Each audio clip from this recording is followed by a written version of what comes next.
Hello everyone, in this video we will continue to look at all the programs and offerings that we have here at Carteret by talking about university transfer.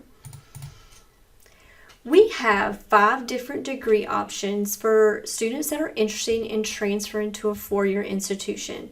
Students can pursue an Associates in Arts, Associates in Science, Associates in Fine Arts, Associates in Engineering, or an Associate in Teacher Preparation. Let's first look at the difference between an Associates in Arts and Associates in Science. Usually when advisees ask me, should I be Arts or should I be Science, the main question I ask is, well, do you enjoy math or science? Because you can see the big difference is in terms of math and science. An Associates in Arts requires one math course with a choice of Math 143, 152, or 171. Whereas an Associates in Science will require 2 math courses, starting with Pre-Calculus Algebra, Math 171, and then going on and taking Pre-Calculus Trig, which is Math 172. Associates in Arts requires 1 science course, where an Associates in Science requires 2 science courses, and they have to be in a sequence. So for example, Biology 111 and then Biology 112 would be a sequence. You can also see the difference here.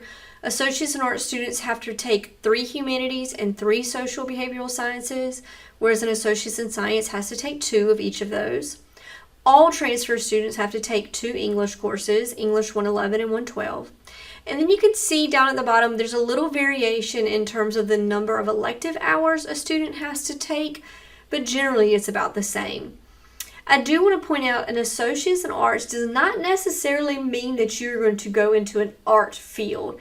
Associates in Arts is more for liberal arts majors, so maybe you want to major in something like history or psychology or sociology, whereas an Associates in Science student is going to go into a STEM field, so you're going to go into something like computer science, or you're going to go into something like biology or chemistry.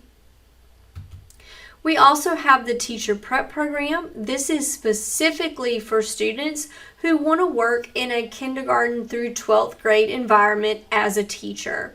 So we have both there, the arts options and the science options. A student can still go into education, just do an Associates in Arts or an Associates in Science. The big difference with these 2 degree programs is you can see down at the bottom, there are specific education electives that those students have to take. An Associates in Fine Arts is for a student who's going to go into an art field. So maybe something like graphic design, for example. You can see here, just like with Teacher Prep, there are specific art courses that a student would have to take. And then Associates in Engineering is specifically for students that are going to transfer to a 4-year university for engineering. The big thing to point out here is the student does have to take 3 math courses, starting with Calc 1, Calc 2, and Calc 3. Usually students do have to take the prerequisites there of pre-calculus before, so typically it ends up being 5 math courses. And also the student has to take 3 science courses, chemistry, and then 2 levels of physics. I do want to point out for our fine arts and our engineering transfer degrees, there are only specific universities within the North Carolina system that will accept those degree programs, and those are listed here. The reason being is not all of our 16 public universities have a fine arts program, and not all 16 have an engineering. So just keep that in mind if you are going to pursue one of these transfer degrees. I did want to stop here and take a look at the check sheets for transfer students, because if you uploaded one of those check sheets for your check sheet assignment, you notice those check sheets, they look a little different than it would be for our applied sciences or health science student. So for the Associates in Arts check sheet, again, all of our transfer check sheets, you're going to see at the top English. Everybody has to take English 111 and 112. And then you'll notice each section here tells you how many courses you need from this particular section. So for an Associates in Arts student, they have to select 3 courses from 2 different disciplines.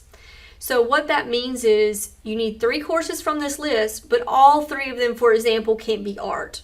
You could choose 2 art courses and then something different. So that's what I mean by 2 different disciplines. So social behavioral sciences, again, you would select 3 from this list here from 2 different disciplines. Math is telling you to select 1. Science is telling you to select 1. And then, of course, ACA 122. Then you get to the second page of these check sheets and they tell you what electives you can choose from. So you have this section here, it says additional general education hours, 13 to 14 semester credit hours. So what that means is you can choose anything from this list. You want to at least have it add up to be 13 credit hours here. This list is not everything from this particular category. The one thing about this first page here, all of these courses, let's say you take 3 humanities classes, but you want to take a 4th one. Anything from the first page will count in any of the categories on the second page. So if you do take an extra course, again, from the first page, count it in either one of these two. Now, what we call general education hours, let's say you take, instead of 13 hours, maybe you take upwards of like 16 or 18 hours from this category.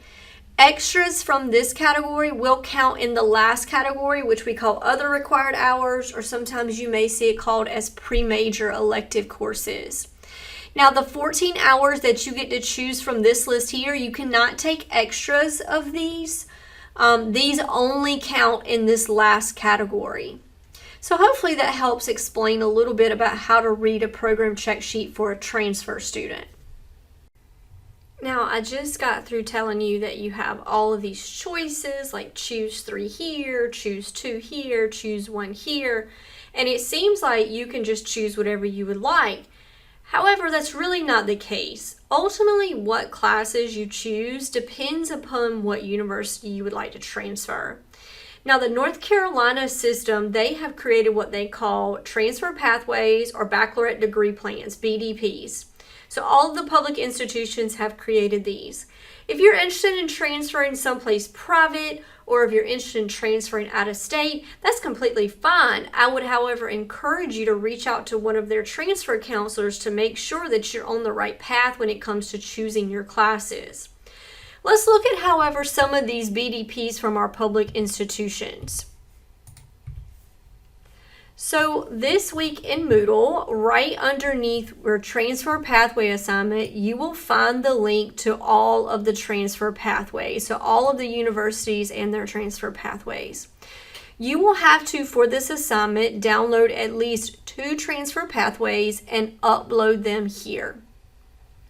So, for example, I'm going to show you ECU and UNC Wilmington, since those are our top 2 transfer institutions. This is ECU's page when you click on it here.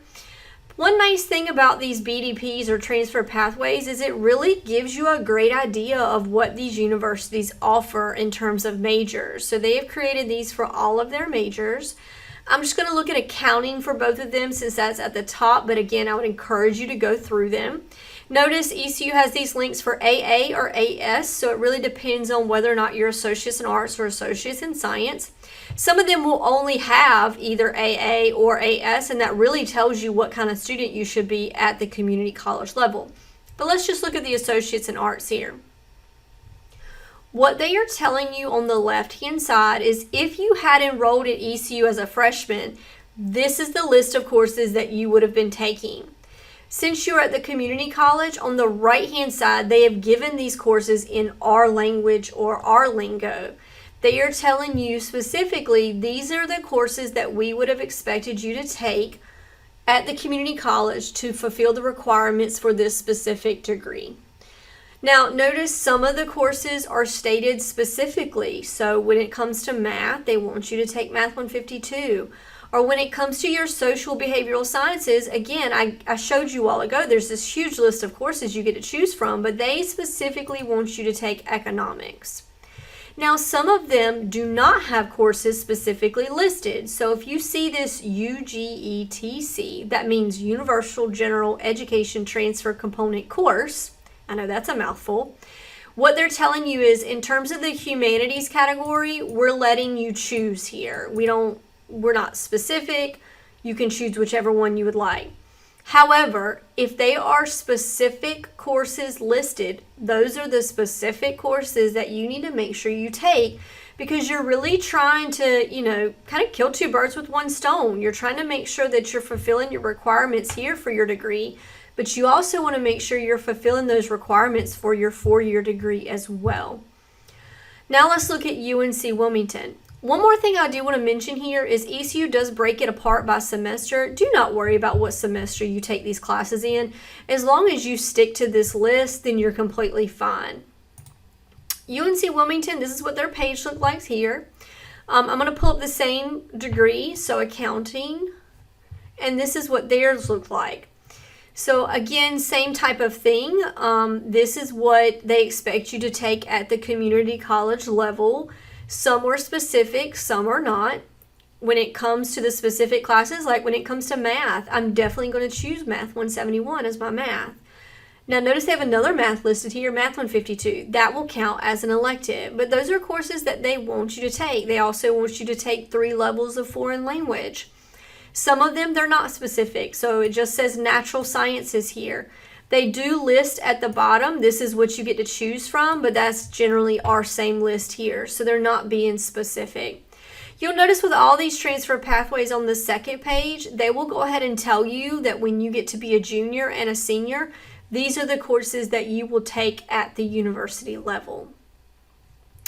So going back to these transfer pathways, it is so vital if you are going to be a transfer student to any of these public institutions that you really take time to download these pathways, you look at them, you reference them when you are registering for classes here at Carteret. I would encourage you to do something like this if you're a transfer student. If you are considering multiple universities for transfer, pull both of their transfer pathways for the degree that you're interested in. And you can see what I've done here is a side-by-side comparison. So I highlighted all the courses that they have in common. The courses that I haven't highlighted are the differences. So if I'm still trying to decide which university I like to attend, I'm going to start with the courses that I have highlighted because I can't go wrong. No matter where I transfer, they're going to require these. At some point, though, during your time here, you're going to have to lean one way or the other. So notice a big difference between ECU and UNC Wilmington is UNC Wilmington requires 3 levels of foreign language for this degree, whereas ECU does not. Or, for example, ECU requires, Business 115. They require specifically Psych 150 or Philosophy, whereas UNC Wilmington didn't have those courses. So you kind of do have to lean one way or the other when you get down to that elective portion of your degree. If you ever have any questions about university transfer, please do not hesitate to reach out to me.